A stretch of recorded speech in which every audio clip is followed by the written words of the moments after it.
TA के इस नए वीडियो में आपका फिर से एक बार स्वागत है। और इस वीडियो में हम लोग बात करने वाले हैं 5 मिथ्स अबाउट आरसीसी, यानी आरसीसी के बारे में जो 5 अफवाहें, जो 5 झूठी बातें साधारणतः फैली हुई हैं और कई इंजीनियर्स भी इन अफवाहों को पाले बैठे हैं। तो आज हम लोग इन सारे मिथक्स के बारे में डिस्कस करेंगे डिटेल में, और ये भी समझेंगे कि ये अफवाहें जो हैं वो क्यों झूठी हैं, क्यों गलत हैं। इसके बारे में भी डिटेल में डिस्कस करेंगे ताकि हम समझ सकें कि हम जो ये अफवाह पाल के बैठे हैं ये सही नहीं है, और अगर सही है तो कितना सही है। देखिए, जो पहला अफवाह है जो जनरली सभी लोग मानते हैं कि अगर the addition of more cement into the mixture makes the stronger concrete. मतलब कहने का मतलब यह है कि अगर हम जो मोटर बना रहे हैं कंक्रीट का, अगर उसमें ज़्यादा सीमेंट मिक्स कर देंगे तो हमें क्या मिलेगा? ज़्यादा मजबूत कंक्रीट मिलेगा। लेकिन क्या ये सच्चाई, ये सच है? 100% सच है? तो ये 100% सही नहीं है, ये आधा सच है, हाफ ट्रू। इसको कहेंगे हम लोग हाफ ट्रू।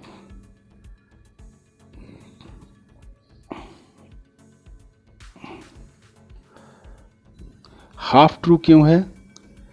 कि देखिए, अब सीमेंट जो है, सीमेंट का काम क्या होता है? जब हम कंक्रीट बनाते हैं तो उसमें 3 इंग्रेडिएंट होते हैं, है ना। पहला होता है सीमेंट, दूसरा होता है आपका एग्रीगेट, और उसका बाद होता है वाटर। ऑब्वियसली एग्रीगेट में जो है फाइन प्लस कोर्स दोनों आ गए, ठीक है। तो सीमेंट, अगर देखिए, एक नॉर्मली अगर हम सोचें कि सीमेंट क्या करता है, सबको बांधता है एक दूसरे में, सारे एग्रीगेट के मटेरियल्स को पानी की मदद से क्या करता है, एक दूसरे से जोड़ता है। तो अगर हम सीमेंट ज़्यादा मिलाएंगे तो अपेरेंटली लगता है कि ये ज़्यादा मजबूत होगा, और होना भी चाहिए और होता भी है। लेकिन क्या हम बहुत ज़्यादा सीमेंट मिला देंगे तो क्या कंक्रीट बहुत ज़्यादा मजबूत हो जाएगा? तो ऐसा नहीं है, ये आधा सत्य। इसीलिए मैंने कहा कि एक एडिक्वेट अमाउंट ऑफ सीमेंट अगर रहेगा, ज़्यादा कम भी ना हो और ज़्यादा हाई भी ना हो, एकदम ऑप्टिमम अगर हो, ऑप्टिमम अमाउंट ऑफ सीमेंट रहेगा तो ही हमें सबसे ज़्यादा स्ट्रेंथ कंक्रीट का मिलेगा। इसीलिए कोड में जो है, ऑलरेडी हमारे कोड में उसकी जो है maximum amount of cement concrete में ऑलरेडी निर्धारित कर दी गई है। इसलिए क्योंकि जब हम ज़्यादा सीमेंट मिक्सचर में मिला देते हैं तो क्या होता है, ज़्यादा सीमेंट होगा तो ज़्यादा रिएक्शन होगा, है ना। मोर सीमेंट होगा तो क्या होगा? More reaction. और क्या होता है कि हम बहुत ज़्यादा अगर सीमेंट डाल भी देते हैं तो वो सीमेंट यूज़ नहीं हो पाता, वो अनयूज्ड रह जाता है, फ्री सीमेंट रह जाता है, बचा हुआ। फ्री सीमेंट रहने की वजह से क्या होता है कि वो फिर किसी काम का होता नहीं है, वो अननेसेसरी का फ्री रहता है, वो रिएक्ट करके सीमेंटिंग करता ही नहीं है, वो फ्री रह जाता है। जैसे मान लीजिए कि ये मेरा कंक्रीट का स्ट्रक्चर है, सपोज, है ना, ये कंक्रीट का स्ट्रक्चर है, और इसमें कहीं पे बीच में कहीं पे सीमेंट जो है ट्रैप हो गया है।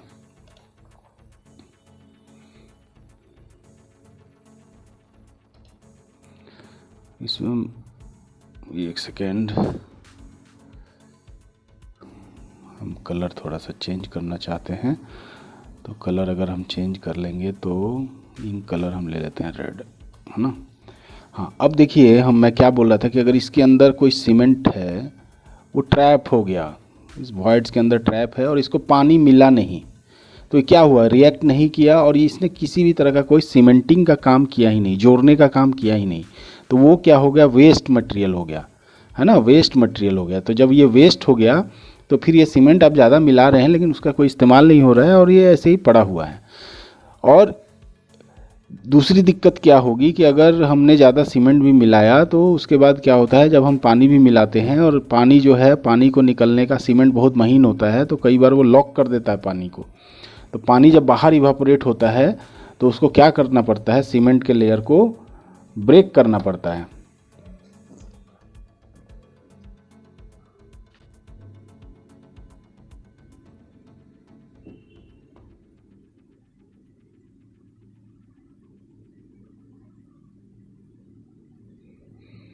हाँ,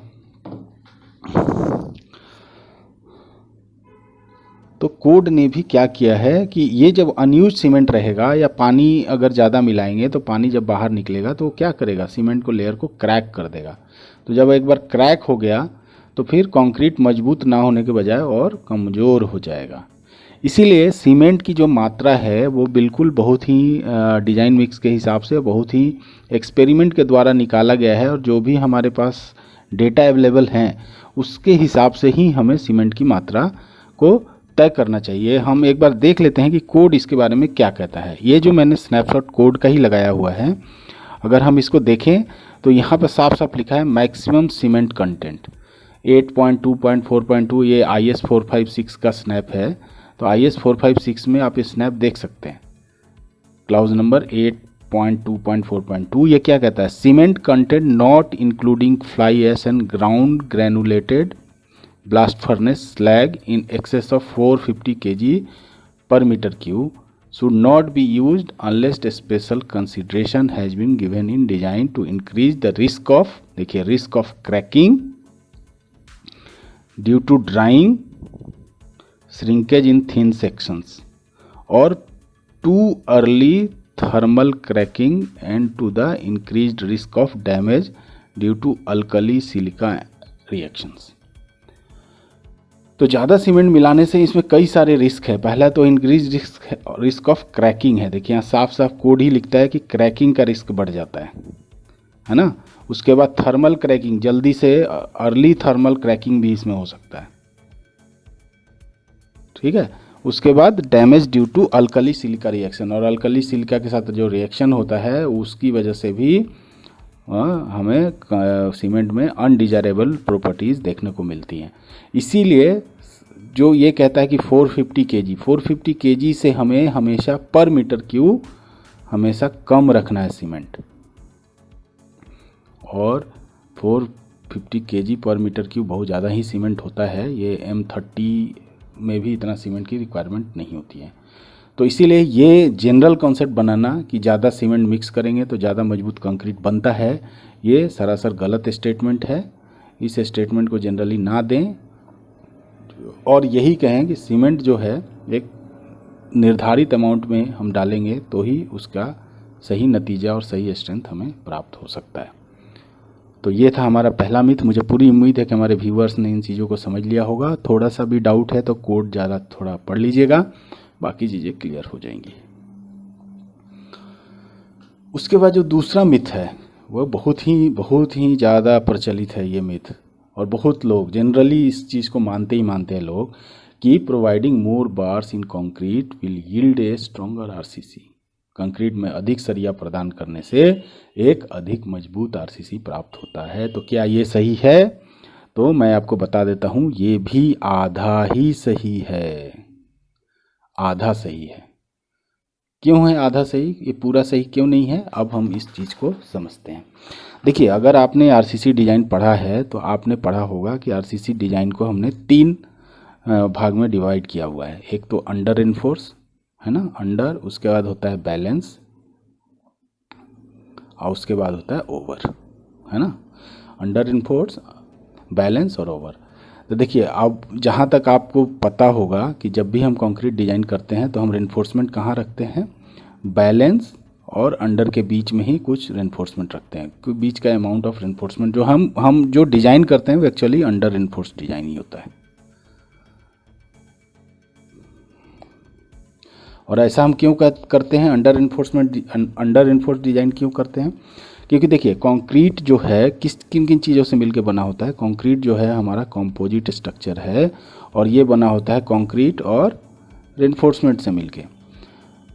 अब जो बैलेंस सेक्शन होगा, बैलेंस कहने का मतलब क्या हुआ? बैलेंस कहने का मतलब कि ये स्ट्रेंथ को इस तरह से, इसके रेशियो को, अमाउंट ऑफ स्टील और अमाउंट ऑफ कंक्रीट का जो एरिया है वो इस तरह से डिसाइड किया गया है कि अगर कोई फेलियर होता है तो दोनों एक साथ फेल करें।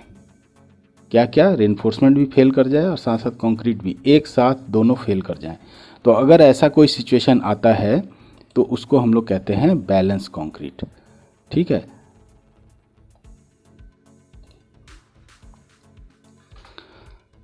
लेकिन हम फेलियर को, इस पैटर्न को हम लोग डिजायर नहीं करते। अगर ऐसा फेल होगा, दोनों एक साथ फेल हो जाएंगे तो क्या होगा, ऐसा अगर फेल होगा तो होगा कोलैप्स, है ना। अगर कोलैप्स हो गया, कोलैप्स अगर होता है तो क्या होगा, सडनली पूरा स्ट्रक्चर गिर जाएगा। सडनली गिरेगा तो उसमें जो भी ह्यूमन बॉडी होगा उसके ऊपर तुरंत गिरेगा और वो उसको बचने का मौका नहीं मिलेगा और वो बहुत ज़्यादा हानि हो सकती है, इंसान की डेथ हो सकती है। इसीलिए अब ये जो कंपोजिट स्ट्रक्चर है इसमें हमारा कंक्रीट है। कंक्रीट जो है होता है, क्या होता है, ब्रिटल होता है। कंक्रीट जो होता है ब्रिटल होता है। ब्रिटल का मतलब इसमें जो फेलियर होगा सडन होगा, एकदम से क्रैक हो जाएगा। लेकिन जो स्टील होता है वो होता है डक्टाइल, है ना। डक्टाइल कहने का मतलब क्या है, डक्टाइल है कि वो पहले लंबा होगा, लंबड़ेगा, उसके बाद टूटेगा, एकदम से टूटेगा नहीं। तो इलोंगेशन होता है ब्रेकेज के पहले। तो इलोंगेशन होने से हमें क्या मिलता है, साइन मिल जाता है, फेलियर का साइन। ठीक है, साइन अगर हमें मिल जाएगा तो हमें इवैक्यूएट करने, भागने का मौका मिलेगा। जैसे अगर मान लीजिए छत गिरने वाला है तो छत पहले धीरे धीरे टेढ़ा होगा, गिरेगा, दिख जाएगा, करिए यार इसमें क्रैक आ रहा है, ये गिर सकता है। तो इंसान क्या करेगा, उसका कोई रेमेडी करेगा, उसको या तो तुड़वा देगा या फिर उसको रिमेडी करेगा, जो भी है उसके पास मौके होंगे, अपने आप को बचाने का मौका होगा, है ना। लेकिन अगर हमने क्या किया कि रेनफोर्समेंट को ज़्यादा डाल दिया। अब देखिए अंडर एनफोर्स कहने का मतलब क्या है, देखिए बैलेंस का मतलब है दोनों एक साथ फेल करेंगे। अंडर एनफोर्स का मतलब है कि सरिया कम है, सरिया कम है यानी फेलियर किसका पहले होगा, रेनफोर्समेंट का, है ना। तो रेनफोर्समेंट जो है पहले फेल करेगा। तो रेनफोर्समेंट अगर पहले फेल करेगा तो अगर रेनफोर्समेंट फेल करने की प्रक्रिया में क्या होता है, रेनफोर्समेंट साइन देगा, है ना, क्योंकि वो डक्टाइल है। लेकिन अगर हमने ज़्यादा रेनफोर्समेंट प्रोवाइड कर दिया, तो ज़्यादा रेनफोर्समेंट अगर प्रोवाइड कर दिया बैलेंस से, मान लीजिए बैलेंस में हमें 40 मिलीमीटर स्क्वायर चाहिए हो था, या centimetre square, sorry centimetre square, हमने 45 प्रोवाइड कर दिया सेंटीमीटर स्क्वायर। तो ये क्या हो गया, ओवर एनफोर्स्ड हो गया। ओवर एनफोर्स होने का मतलब अब जो है इसके फेलियर पैटर्न चेंज होंगे और पहले कौन फेल करेगा, कंक्रीट विल फेल फर्स्ट। तो अगर कंक्रीट पहले फेल करेगा तो कंक्रीट कैसे फेल करता है, कंक्रीट होता है ब्रिटल, और ब्रिटल क्या होता है, सडनली फेल कर जाएगा, है ना, सडन फेलियर हो जाएगा, तो एकदम से बिल्डिंग कोलैप्स हो जाएगी। तो चलिए ये तो फेलियर पैटर्न की बात है। और जहाँ तक स्ट्रेंथ की बात है तो देखिए जब कंपोजिट स्ट्रक्चर दो चीज़ों से मिल के बना है तो फेलियर चाहे कंक्रीट का हो और चाहे रेनफोर्समेंट का हो, उसको फेल ही कहेंगे। तो अगर हम बैलेंस सेक्शन से ज़्यादा, अगर बैलेंस जिस सेक्शन में, जिस अमाउंट ऑफ रेनफोर्समेंट में सेक्शन बैलेंस होता है उससे अगर ज़्यादा रेनफोर्समेंट प्रोवाइड भी कर दें तो भी ओवरऑल कोई स्ट्रेंथ नहीं बढ़ने वाला है, क्योंकि कंक्रीट तो मजबूत नहीं हो रहा। कंक्रीट तो उतना ही मजबूत रहेगा क्योंकि कंक्रीट में तो हमने कोई मजबूती दी ही नहीं है। तो कंक्रीट फेल करे या रेनफोर्समेंट फेल करे, क्या होगा, स्ट्रेंथ में कोई इंक्रीमेंट नहीं होगा। तो इसीलिए ये इतना सारी चीज़ें मैंने बताई और ये काफ़ी ज़रूरी, बहुत लोगों के अंदर ये कॉन्सेप्ट होती नहीं है फेलियर पैटर्न के बारे में। तो मेरे ख्याल से ये काफ़ी यूज़फुल इन्फॉर्मेशन था आपके लिए। तो मेरे ख्याल से ये पूरी बातें आप समझ गए होंगे। तो हमेशा आप जब भी डिज़ाइन करें तो अंडर एनफोर्स डिज़ाइन करें और रेनफोर्समेंट बैलेंस सेक्शन से हमेशा कम हो, ये हमेशा ध्यान रखें। अंडर एनफोर्स का मतलब ही यही होता है। तो मेरे ख्याल से ये अब क्लैरिटी आपके अंदर आ गई होगी। जो नॉन इंजीनियर हैं उनको समझ में शायद कम आया होगा, लेकिन मैं आपको इतना ही बता देता हूँ कि ये दिमाग से निकाल दीजिए कि जितना ज़्यादा रेनफोर्समेंट उतनी मजबूती, ऐसा सच नहीं है। तो अगर आपको सच में कितना रेनफोर्समेंट डालना है इसके बारे में सही जानकारी चाहिए तो आपको डिज़ाइन इंजीनियर से अपनी सलाह लेनी चाहिए कंस्ट्रक्शन के बारे में। सॉरी,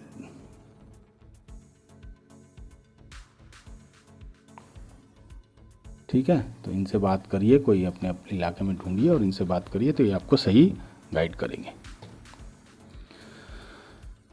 हाँ, उसके बाद एक और मिथ है कि the slab requires more rebar then footing. Slab में फुटिंग की तुलना में अधिक सरिया की आवश्यकता होती है। तो ये भी बहुत बड़ा मिथ है जो हमारे लोगों में फैला हुआ है। लोग समझते हैं कि स्लैब में बहुत सारा सरिया डाल दो क्योंकि स्लैब जो है उसमें कोई सपोर्ट नहीं है, है ना, और फुटिंग तो ज़मीन से सपोर्टेड है तो इसमें थोड़ा कम भी डालेंगे तो चलेगा, लेकिन ऐसा नहीं है। इसका ठीक उल्टा होता है। तो अगर हम देखें हमारा सिस्टम जो है, अगर हम ये देखें तो हमारा मान लीजिए ये स्लैब और बीम का सिस्टम है ना, और ये हमारा कॉलम है ना, मान लीजिए 2 कॉलम है और ये 3 कॉलम है। 3 कॉलम में यहाँ पे हमने बना दिया footing, 1 number footing, 2 number footing और ये 3 नंबर फुटिंग।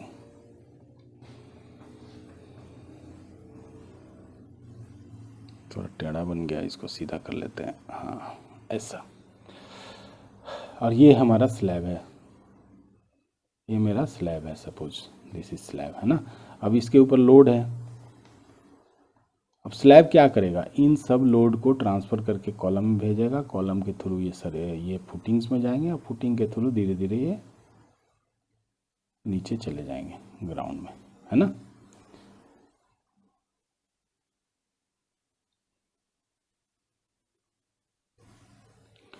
तो ये सिस्टम होता है। तो अब आप देखिए कि जो स्लैब है, स्लैब का सिर्फ क्या काम है, स्लैब के ऊपर जितना भी लाइव लोड आ रहा है उसको ट्रांसफ़र करके कॉलम तक पहुंचा देना, बस इतना ही काम है। लेकिन फुटिंग पे कौन कौन से लोड आ रहे हैं, फुटिंग में स्लैब का डेड लोड आ रहा है, बीम का डेड लोड आ रहा है, कॉलम का डेड लोड आ रहा है, फिर अपना फुटिंग का भी डेड लोड आ रहा है। तो सारे डेड लोड जुड़ के बहुत सारा लोड ये फुटिंग पे पड़ता है और वो फिर वो उसके थ्रू ग्राउंड में ट्रांसफ़र होता है। तो इसीलिए फुटिंग जो है ज़्यादा लोड बियर करता है, इसलिए उसमें ज़्यादा रेनफोर्समेंट की ज़रूरत होती है। और स्लैब उसकी अपेक्षा काफ़ी कम लोड उस पर आता है, इसलिए उसमें काफ़ी कम रेनफोर्समेंट की ज़रूरत होती है। तो इसलिए ये भी एक मिथक है, मेरे ख्याल से ये भी आपको अब समझ में आ गया होगा। चलिए पिछले स्लाइड में थोड़ा सा और हम बात कर लेते हैं। और ये भी ध्यान रखना है कि स्लैब में अगर आप बहुत ज़्यादा सरिया डाल देंगे तो स्लैब काफ़ी कमज़ोर होने की भी संभावना रहेगी, क्योंकि स्लैब में अगर सरिया का एम्बेडमेंट, सरिया का कवरेज सही ढंग से नहीं हुआ तो सरिया उसका ख़राब हो जाएगा, रेनफोर्समेंट ख़राब हो जाएगा। तो रेनफोर्समेंट ख़राब हो गया तो उसकी लाइफ ख़त्म हो जाती है। तो ये भी ध्यान रखना कि आवश्यकता से ज़्यादा, बहुत ज़्यादा सरिया नहीं डालना है, प्रॉपर कवर देना है, मिनिमम 25 mm का कवर दीजिए, जिससे आपका स्लैब की लाइफ बनी रहे। उसके बाद है चौथा मिथ है कि any kind of water can be used in concrete. Concrete में किसी भी तरह का पानी इस्तेमाल किया जा सकता है, लेकिन ये बिल्कुल गलत है। मैंने देखा है ज़्यादातर कंस्ट्रक्शन में आजू बाजू कोई गड्ढा गुड्डी में पानी भर गया है बरसात का, उस पानी को भी इंसान यूज कर लेते हैं। जैसे मान लीजिए बारिश हुई है, मेरा कंस्ट्रक्शन साइट पे कोई गड्ढा है, इसमें पानी जमा हो गया, इसको लोग कंक्रीट में मिक्स कर देते हैं। ये गलत है, बहुत गलत प्रैक्टिस है। आप हमेशा ध्यान रखिए कि सीमेंट क्या है, सीमेंट एक केमिकल है, सीमेंट इज ए केमिकल, है ना। तो केमिकल है तो केमिकल जो होगा वो केमिकल रिएक्शन करेगा,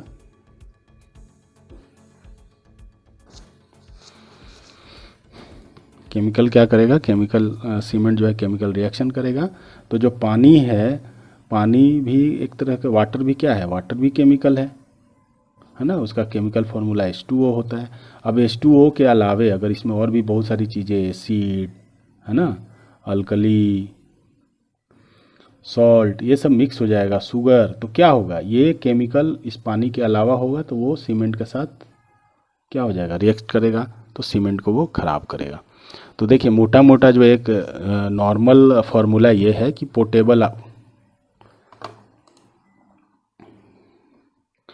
नॉर्मल फार्मूला ये है कि पोर्टेबल वाटर होना चाहिए। पोर्टेबल वाटर मतलब पीने लायक पानी होना चाहिए। अगर पीने लायक पानी है तो आप उसको इस्तेमाल कर सकते हैं, अगर पीने लायक पानी नहीं है तो आप उसको इस्तेमाल मत करिए कंक्रीट में। इसलिए किसी भी तरह का वाटर नहीं, खारा पानी भी ज़्यादा है तो भी उसका इस्तेमाल मत करिए, नहीं तो आपके कंक्रीट की लाइफ काफ़ी कम हो जाएगी। पानी अच्छा इस्तेमाल करना बहुत ज़रूरी है, अच्छा पानी चाहिए। अगर पानी में खराबी हुई तो कंक्रीट की लाइफ डिक्रीज हो जाएगी। उसके बाद पांचवा जो मिथ है, ये मिथ जो है ये अभी आजकल जो इतना ज़्यादा डेवलपमेंट हो रहा है स्ट्रक्चरल सिस्टम में, और काफ़ी बड़े बड़े लंबे लंबे ऊंचे ऊंचे हम लोग बिल्डिंग्स बना पा रहे हैं, वो इसलिए बना पा रहे हैं कि हम लोग आरसीसी फ्रेम जो है स्ट्रक्चर को काफ़ी इन्हेंस रूप में हम लोग समझ चुके हैं। तो हम लोग फ्रेम स्ट्रक्चर बहुत ही बड़े बड़े लंबे लंबे ऊंचे ऊंचे बिल्डिंग्स बनाते हैं। लेकिन एक मिथ है कि RCC frame structure design is much better than load bearing wall design.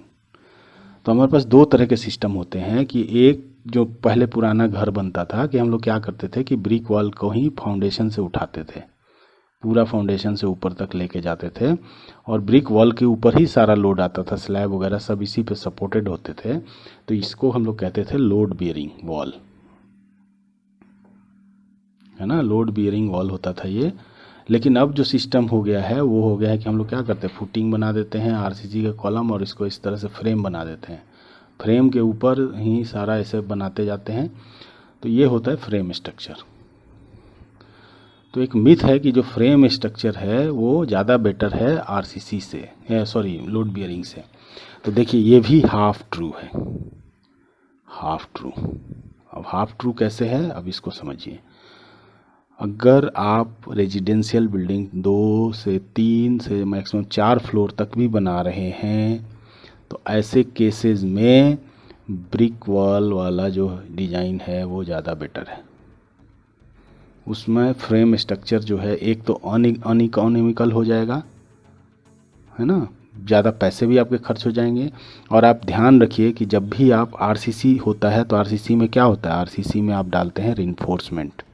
Reinforcement की एक लाइफ होती है, वो काफ़ी कम होती है ब्रिक और कंक्रीट और ब्रिक से। तो अगर आपने आरसीसी फ्रेम स्ट्रक्चर बनाया है तो ब्रिक से, खाली जो ब्रिक से बना हुआ घर है, ब्रिक वॉल से बना हुआ घर है, उससे वो उसकी लाइफ काफ़ी कम होगी। हाँ देखिए मजबूती, देखिए एक होता है स्ट्रेंथ और एक होता है ड्यूरेबिलिटी।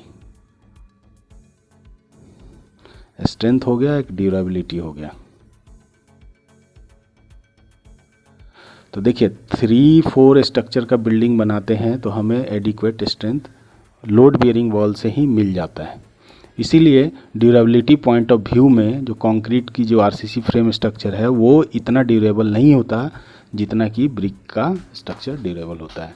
इसीलिए दोनों में थोड़ा सा कॉन्ट्राडिक्शन है। अगर आप नॉर्मल घर बना रहे हैं, 2-3 फ्लोर का घर बना रहे हैं रहने के लिए, छोटे मोटे बंगला वगैरह बना रहे हैं, तो उस समय उस केस में ब्रिक वॉल की जो डिज़ाइन है वो ज़्यादा बेटर है। और अगर आप ज़्यादा मल्टी स्टोरी बिल्डिंग बना रहे हैं, 6-7-10 तल्ले की बिल्डिंग बना रहे हैं, ऐसे में आप ब्रिक स्ट्रक्चर से बना ही नहीं पाएंगे क्योंकि उसकी स्ट्रेंथ इतनी ज़्यादा नहीं होती है। तो ऐसे केसेस में आपको आरसीसी फ्रेम स्ट्रक्चर बनाना ही पड़ेगा। उसमें कई सारे अदर जो ड्यूरेबिलिटी के पैरामीटर हैं उनको फॉलो करते हुए, अगर आपने उनको फॉलो नहीं किया तो बिल्डिंग तो बन जाएगा लेकिन उसकी लाइफ काफ़ी कम होगी। तो ये थे 5 पॉइंट्स जो सिविल इंजीनियरिंग के फील्ड में काफ़ी ज़्यादा मिथ जो फैला हुआ है। मेरे ख्याल से अब आपके सारे कॉन्सेप्ट क्लियर हो गए होंगे। अगर आपको ये वीडियो पसंद आ गया तो आपको क्या करना है, लाइक करना है, शेयर करना है और चैनल को सब्सक्राइब करना है। मिलते हैं ऐसे ही किसी वीडियो में, तब तक के लिए बाय बाय।